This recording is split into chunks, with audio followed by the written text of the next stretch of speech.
Are you dreaming of a totally unique romantic escape, honeymoon, or even destination wedding? Or maybe you're just looking to add a little adventure to your relationship.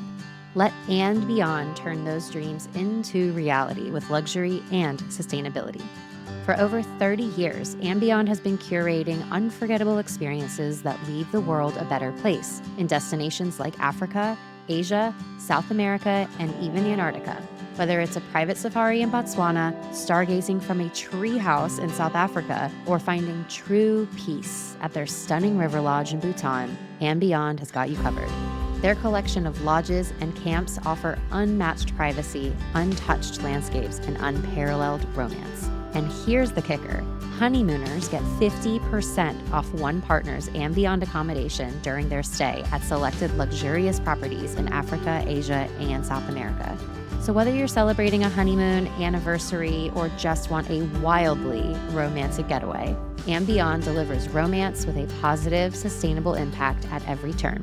Check out their lodges, camps, and itineraries at www.andbeyond.com. And when you're ready to book your ultimate romantic journey, reach out to me directly and we can get started. Thanks to And Beyond for supporting our Passport to Love series.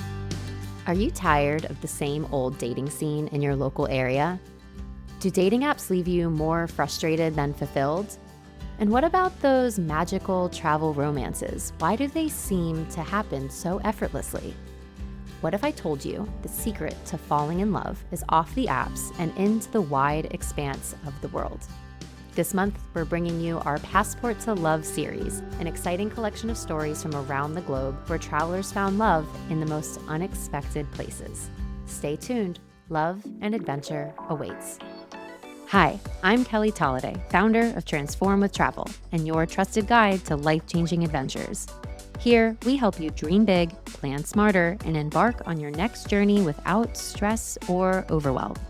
This isn't just about booking trips. It's about reimagining what's possible for yourself, one adventure at a time.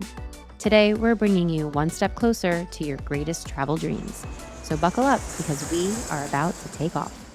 We have Francesca Beckett here on the pod today, and her story is one of my favorites, and she is a very special guest because we've actually known each other since 2015. We met on a tiny little island in Indonesia while we were diving, and that is a little premonition of how the theme of the episode is going to go, all about the diving community. But welcome to the podcast, Francesca. I'm so happy to have you here. Thank you. I'm so excited to be here.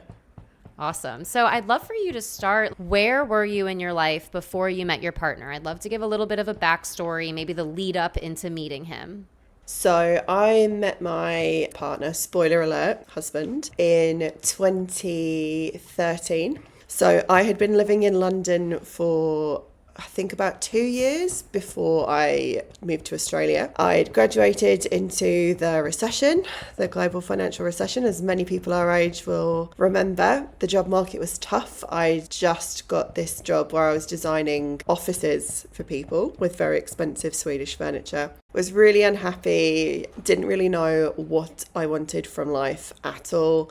That kind of lost early 20s, you finished university, what do you want to do with your life? I knew I wanted to travel, but living in London is expensive and it's very difficult to save. So I'm really lucky in that my mum is a midwife and she also has the travel bug. She's an adventurer. I take after her and have her adventurous spirit. And she had decided, while her kids had all flown the nest, that she would move to Australia herself. And as part of her sponsorship agreement, she actually got a free flight. So one day she called me up and said, "Hey, do you want to go to Australia?"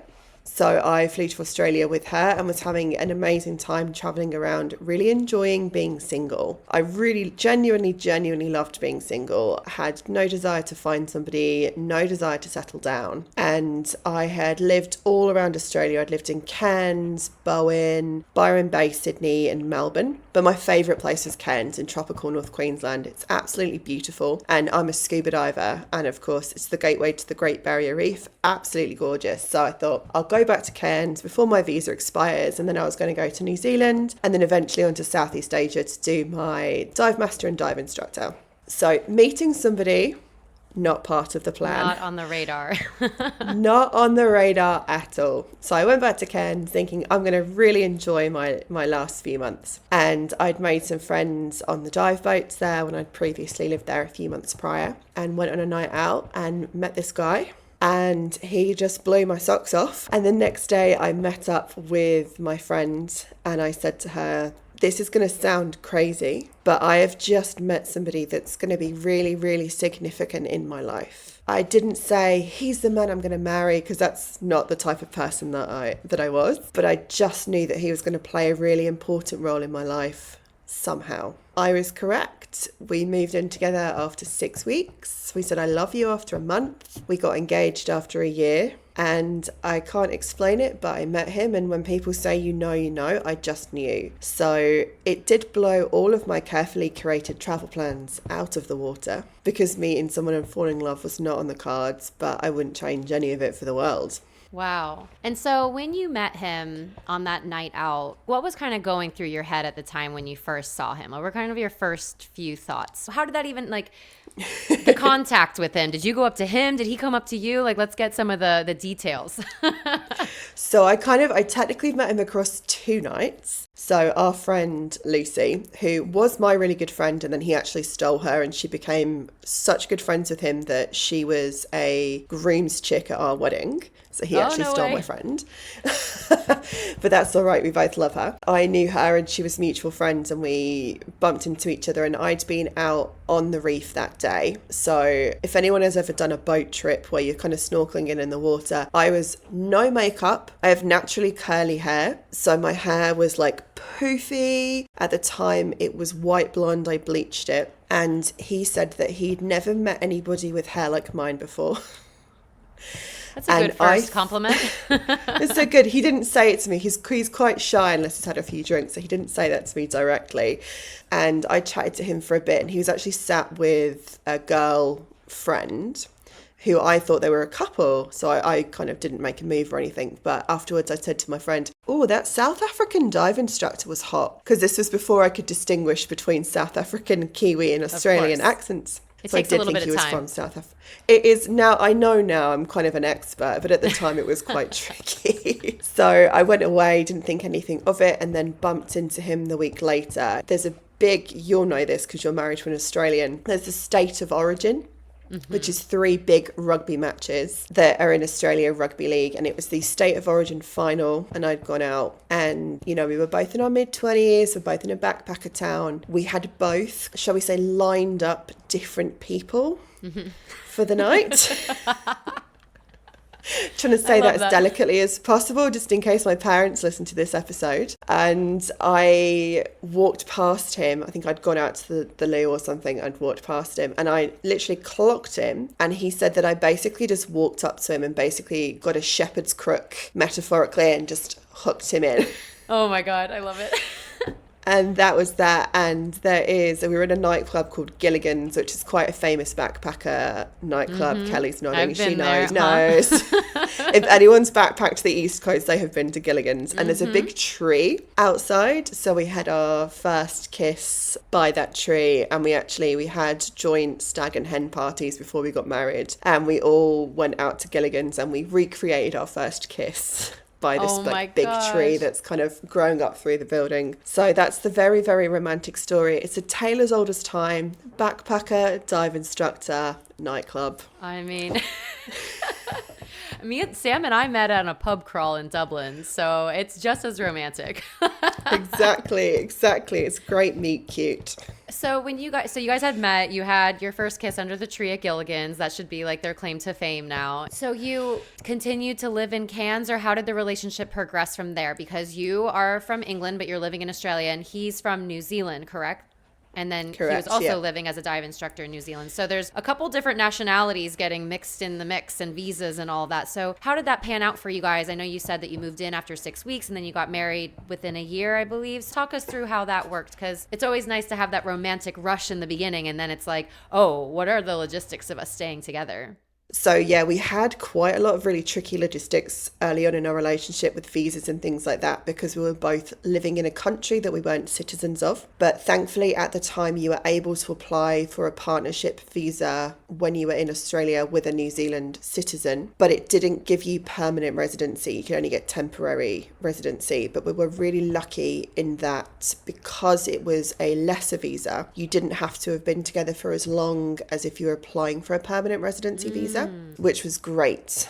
And I think the moment that I knew that I really wanted to be with him was when we were trying to figure out visas and things like that. And I was hoping that I could get sponsored through work, which wasn't going to happen because of a few different things in the industry. That I was in tourism and it was really tricky to get sponsored with the job that I was in. And I thought to myself, not, oh my God, I really want to stay in this country.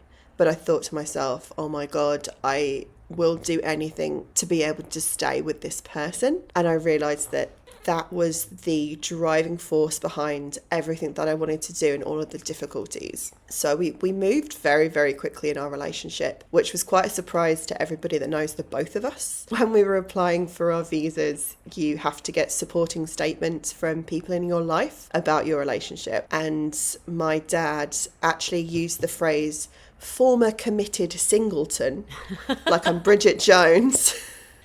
In the paperwork to the government?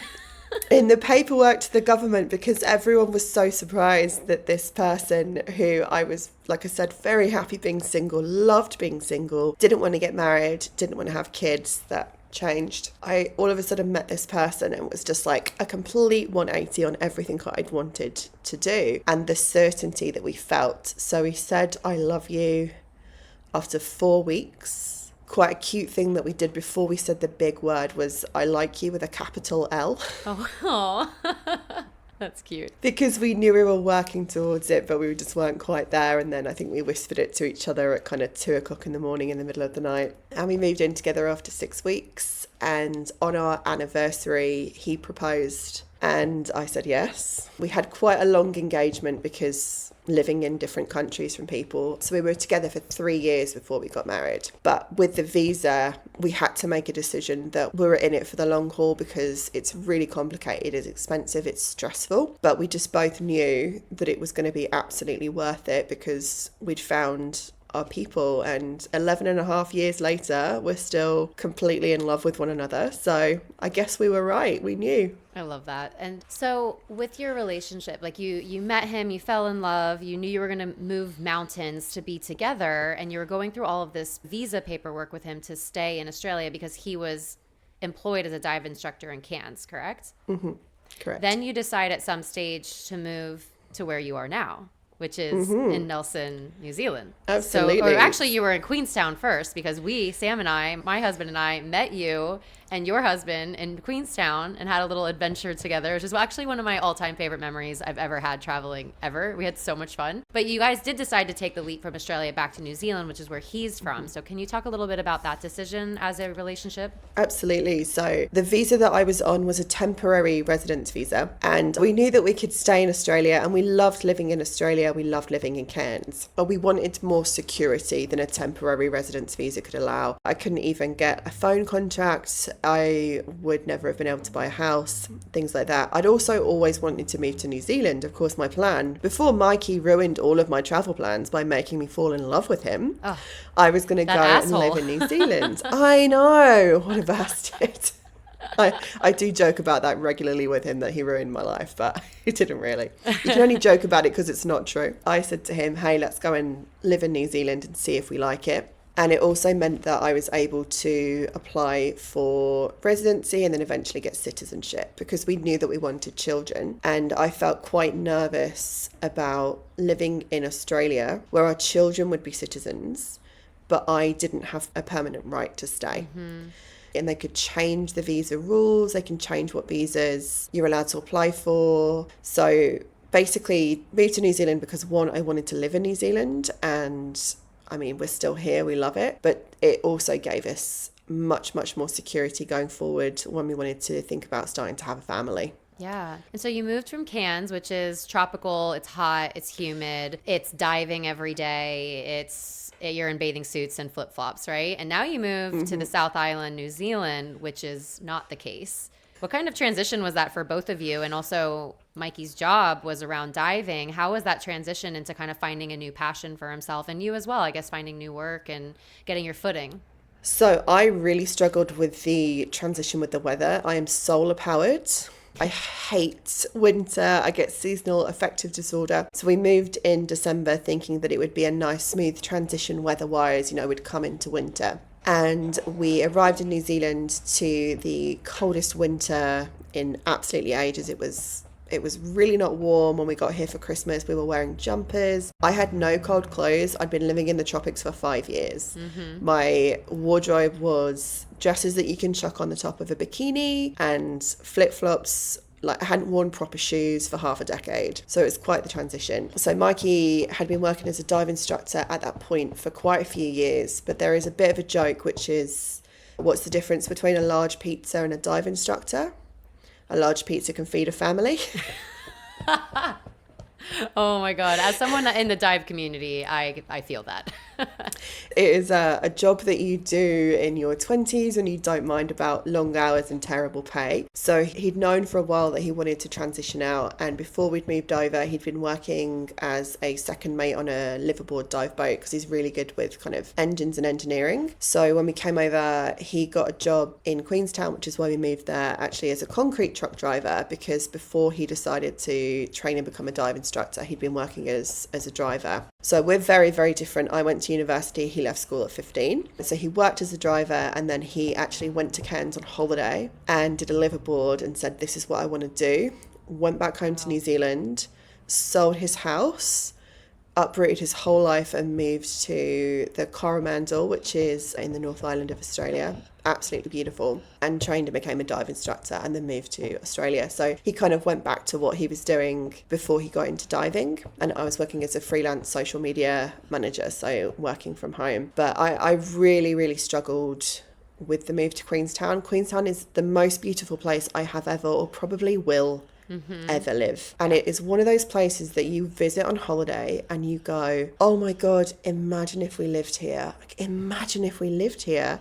And then you live it and you go, oh, this is a place that's great to come on holiday. I've got quite a few friends still in Queenstown and they love living in Queenstown. It just wasn't for me. Me and Mikey are both ocean babies. And we kind of said, hey, there's a massive lake. That's the same. It's so not the same. It's so not the same. And we did a Milford Sound trip about 2.5 months after we'd moved to Queenstown. And Milford Sound, for those that don't know, it's probably one of the best things you can do when you're in New Zealand. It's a huge fjord. It's just spectacular scenery. And on the boat trip, they take you right out to the mouth of a fjord and you can kind of see the open ocean. And both of us were just on the rails, just leaning as far out as possible, just getting our hit of the just like, God, just pump it straight into our veins. You're like huffing the salt air. You're like, all right, we need to change something in our lives. We're like, we can't go this long without the ocean again. And I grew up in England, in genuinely the spot furthest from the ocean of anywhere in England is like a 10-minute drive from my house. So I'd spent most of my life away from the ocean, and then I'd only ever lived close to the ocean for 5.5 years, and I just went, no, I can't do this. So we knew that Queenstown wasn't a long-term plan for us. And then Mikey was offered a promotion to become a second in command within the same company in Nelson. And I hadn't been to Nelson, but I am someone that likes to make spontaneous decisions. Like when I decided to move to Australia. Yeah, I think this story is kind of that's the theme of this story. Yeah, I'm a very spontaneous person. I just feel like when you make the right decision, you know instinctively it's the right one. You don't dilly-dally. It's just like, yep, this makes sense. That has served me really well throughout life. Like, your gut knows. Yeah. Follow your intuition. If you can really check in with yourself, and if you really know what your values are, you can make decisions based on that, and they will be the right ones for you. 100%. So yeah, we decided to move to Nelson, and it also happens to be the sunniest place in New Zealand, which is great for me as a solar powered person who hates winter. And we have the ocean, but we still have mountains. I can see the mountains from my kitchen window, and they're covered in snow in winter. That's amazing. Absolutely beautiful. It's quite small compared to some of the mountains in New Zealand. I think the tallest one is 1,800 meters. I've got no idea what that is in feet for your Girl, North the America biggest listener. mountain near me, is a bridge. We don't have any hills. We don't have any mountains, so you win.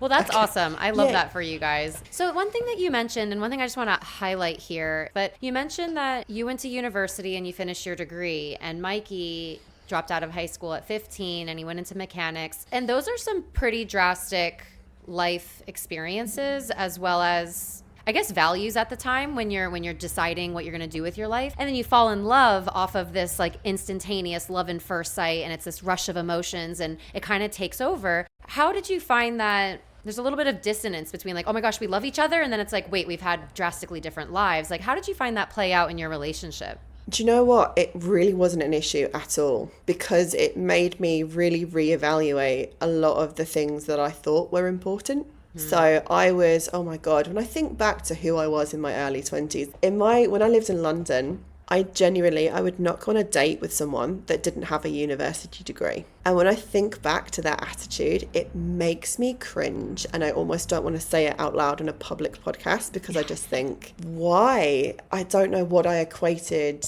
higher education with, because I don't come from kind of a finicky upper class background. I come from like quite a rough town, working class mum, things like that. But I just had this value system where I thought that I couldn't be happy with somebody who hadn't gone to university. And then I meet this guy who dropped out of school at 15 and is smarter than most of the people I went to university with. Someone at university asked me how to cook a bacon sandwich, and I was like, I went to university with plenty of thick people who were academic, and there's a huge difference between being smart and being educated. And it was quite an interesting highlight of what our different strengths are, and the fact that there's so many different types of intelligence. And he is so, so smart, and it just made me completely reevaluate so many prejudices and so many things that I thought were important that are not important at all. And I just think, oh my God, if I'd met him when I was 21, 22, I wouldn't have given him the time of day. How stupid is that? And I'm so, so glad that our paths crossed, because they wouldn't have crossed if we'd both stayed in our respective lives. It's only because we both completely uprooted everything we knew and moved to somewhere different that we ended up being thrown together by the universe. There was no chance that if I'd gone to New Zealand and he was still working in his job in Hamilton, that I would have bumped into him in the pub and. Well, that's what I love about these stories of falling in love, particularly while traveling, because you're out of your hometown, you're out of your normal environment. And I mean, I guess when I met Sam and you met Mikey, we were kind of entering into the age of Tinder. Tinder was not a thing when I met Sam. It was maybe like a year later. But I think about these dating apps, and no judgment on finding someone through Tinder or Bumble or whatever the next app is, but you're limiting your option. It's like you think you have more options, but it's just the boundaries of where you are. Whereas if you insert yourself into a wildly different country or culture or experience, you're opening yourself up to it's like almost a smaller pool of people, because you're in a particular place, but they're a particular set of people because of interest. Or like diving, you're in a diving town, you met somebody who loved the same passion as you. So I always tell my friends who are like, man, dating sucks, men and women alike, the dating pool is awful. I'm like, go to Ireland, go to New Zealand, go travel on whatever, go to Mexico and just meet people and see that the world is full of amazing people. So thank you for sharing that. And one last note. So you mentioned that you have a daughter and you have a little baby who was just born a couple months ago. His top of his head is being featured right now. What have you found that it's been like for you to raise a family when you're literally on the opposite ends of the earth than where you grew up? Because that's a real concern for people who meet someone abroad. Like, how do we handle this with our families? What has that been like for you? It's really hard. It's really hard. We're very lucky, similarly to you, that we're really close to Mikey's family. So his parents actually lived in the North Island. And when our daughter was 10 months old, they retired early and moved down to Nelson to be grandparents. So we're incredibly lucky. They picked her up this morning so that I could do this podcast recording with you. And she gets to go to grandma and granddad's, and she has sleepovers with them. So she has a very, very close relationship with his parents, which we're really, really grateful for. My parents are separated. They've been separated for years. My mum is a crazy traveller. So she actually lives in Australia, but she came over, she's a midwife. So she came over when Hunter, our daughter, was born, and then was here for the first 2 years of her life. So she got to spend a lot of time with her, and all my family met Hunter when she was 2. And then we've not been back. And it's so incredibly difficult and heartbreaking. And we just make sure that we video call. And I just think how hard it would be to raise children away from their family 10, 15 years ago. Whereas now, I can just press a button on my phone and I can just talk to my sister and I can talk to my nephew, and he recognizes us and he says hi, and Hunter chats, she'll ask to talk to people, and it does make the world feel a lot smaller and it makes it feel a lot easier. So even though we're not together physically, you can still form those connections and you can still form those bonds. For me, it's worth the sacrifice because the childhood that I'm able to give my kids in New Zealand is so cool. You know, my hometown, like I said, is the furthest spot from the ocean of anywhere in England. Whereas now we can drive 10 minutes in either direction and be at 2 different amazing beaches. So the opportunities and the kind of life and the kind of childhood that you can have, for me, are such a huge benefit. When I talk to Mikey about I had a great childhood, but when I talk to him about what his childhood was like, it's so drastically different to what most kids in the UK will experience that for me, it's kind of worth that sacrifice. Although Hunter did tell me the other day, Mummy, when I grow up, I want to live in a big city. So we have fully prepared ourselves that our kids who will have British passports are probably going to end up going and living in the UK. Or going on some crazy travel adventures. So she wants to learn to sail like... They're your kids. So what do you expect? Exactly. Like my mum is a sailor, and when she retires in a couple of years, her and her boyfriend are going to have a boat and go and sail. And Hunter is already saying, I'm going to go and learn to sail like Moana with Nana. And I'm like, yep, she's going to be off in Indonesia on a boat by the time she's about 13 years old, I reckon. Right. 100%. That's amazing. And I couldn't be happier. And I can relate I can relate a lot to parts of that story that you mentioned. And I think that helps people that are listening, like the realities of having cross-cultural relationships, national relationships. So what do you think and we'll wrap up with this, but what do you think you've learned the most about yourself through this process of falling in love overseas and building a life overseas? Oh, that is a big question. I'm honestly struggling to know how to answer that because we've been together for 11 and a half years and I've been out of the country for 13 years. It was actually 13 years to the day that he was born. And I'm 36 now, about to turn 37. So I have spent most of my life, like a good chunk of my life and the vast majority of my adult life out of the country. So I don't know who I would be if I had stayed. But I suspect that I would not be as well-rounded a person, as compassionate a person, because when you meet people from different walks of life and when you live in different countries, it does change you and it makes you a lot more accepting. And I always think when you hear, terrible rhetoric. So yeah, I think that the way that travel has changed me is to make me a more compassionate and better person. And I also think that falling in love with someone who was so outside my sphere of experience, that exacerbated that as well. Like, he has taught me so many things about myself and forced me to introspect on so many things that if I'd just gone and met somebody else who had lived exactly the same kind of life that I had, and not that there's anything wrong with that whatsoever, I can only speak to the experience that I've had, but yeah, I'm really glad that I didn't fall in love with someone that had exactly the same childhood. Yeah. as me. I'm really glad that I can have these experiences and have these conversations, and from the deep to the silly, you know, when you're having a conversation with your husband about school and he says, oh, you know, when it's agriculture week and then you get given a goat to take home. And I'm like, excuse me. Because this is a thing in New Zealand. When you go to a rural school, they have agricultural week and you get given a goat or sheep and then you take it home for 12 weeks. Oh my God. And you bring it, I know, right? And he got a rosette for his goat, and just like little things like that. It's so wonderful to be able to be with somebody when there's so much to talk about and so many differences, but where the core values and the things that are most important are the same. Like, you can meet somebody from anywhere in the world and you can have, you know, similarities, as long as those similarities are the important things, and the differences are the things that are kind of teachable lessons that you can learn from.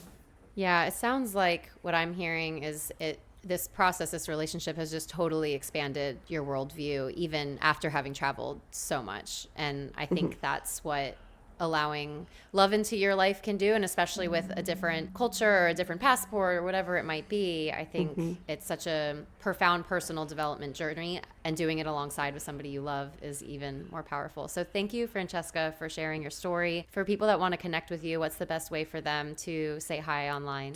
So I am a wedding photographer a lot of the time, and I've actually photographed a lot of couples in my situation where one of them's a Brit and one of them's a Kiwi or an Aussie, which is so cool. So my website is photosbyfrancesca.co.nz, and my Instagram and Facebooks are at photosbyfrancesca.nz. And if you wanted to come and have a peek at my work and say hi. Thank you so much. I appreciate it. Bye, Finn. He was so good. He's conked out. He's going to wake up probably the second that this finishes. He did such a good job. Oh my gosh. Thank you so much. Great job, buddy. And that's a wrap for today's episode. A huge thank you to our amazing sponsor, And Beyond, for supporting the Passport to Love series. If you're dreaming of a unique honeymoon, a romantic getaway, or even a destination wedding, And Beyond has been creating transformative experiences for over 30 years across Africa, Asia, South America, and beyond.